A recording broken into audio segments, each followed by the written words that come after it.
Queen City News is honoring Black history. Two South Carolina communities are on a mission to uncover history buried beneath the surface. And Queen City News reporter Shakira Speaks shows us the efforts to give people the final resting places they deserve. Many places in Chester, South Carolina hold a rich history. Black history. Mount Hebron Cemetery is one of them. You know, they call cemeteries silent cities.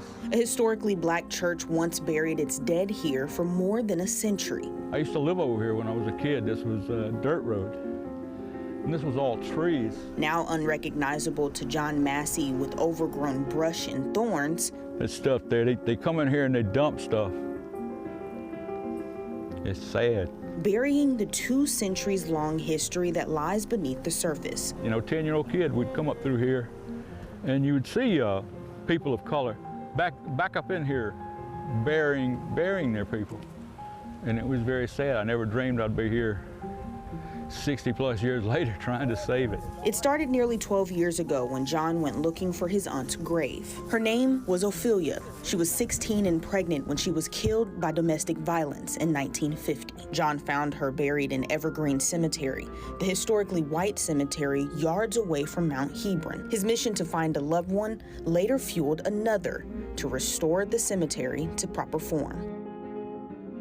The sadness that I see, sometimes you can almost feel it.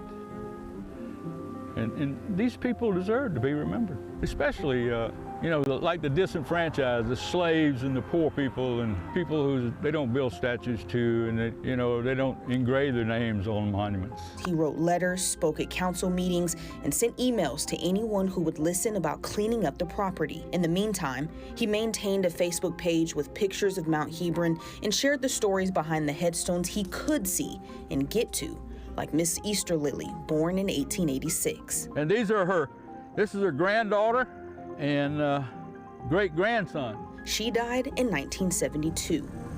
After months of working to get Mount Hebron reestablished, Massey had a breakthrough. Former city councilman Carlos Williams says Massey was persistent in finding a solution for the cemetery. In 7 months, says the new mayor, Williams wasted no time completing the task. It was something surreal because you start to see names that you're familiar with in the community. The Kings, Campbells, Woods, Youngs. So you know some of these families in our community that are buried out here. And some of my own family members are buried out here. Now the historical burial ground has a facelift, showcasing graves that haven't seen daylight in decades. Orange flags mark each grave with a headstone, and American flags for Black veterans. If you look across behind us where the tree line is probably 100 grave sites over in that area. So it's going to be a continuous process to uncover these graves here in the city of Chester.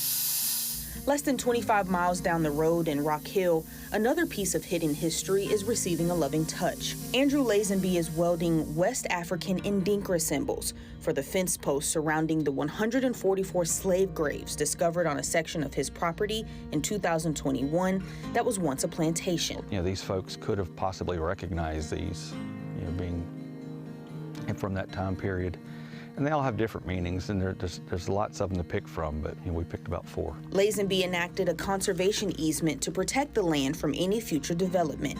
For 2 years, neighbors helped him clean the area and locate possible plots indicated by large rocks with letters carved inside.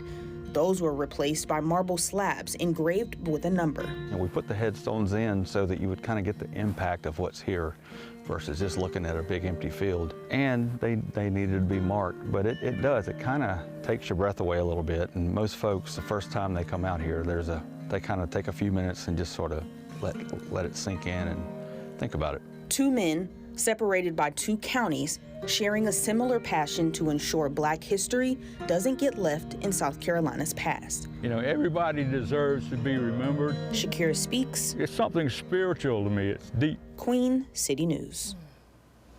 Shakira Speaks joining us now. I have to say, just thank you for shining such a spotlight on this. Watching this, though, the emotion that comes through, and to hear him talk about his history and naming the names of the family buried beneath the ground.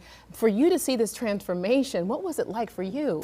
The efforts that John Massey and Andrew Lazenby put into restoring the sacred land just was phenomenal. Like, it took us a little over 6 months to watch and wait for things to happen, but Mount Hebron was so overgrown. Like you saw, weeds were as tall as me and Jenna, the photog that was out there shooting with me. There was no clear walk path, and there was trash everywhere. And as Mr. Massey said, that it was a dumping ground for years, probably decades.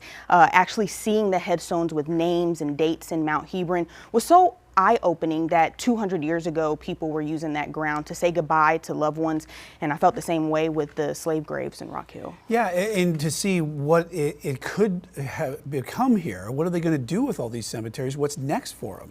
So the next thing that's going on in the Chester County cemeteries is that Chester Mayor Williams said that it'll be a while before they get to those ones that were across the tree line, that they want to make this a little bit more walkable for the people that live in Chester County and other people that want to come around as well. And John Massey is working to restore other cemeteries in Chester County as well.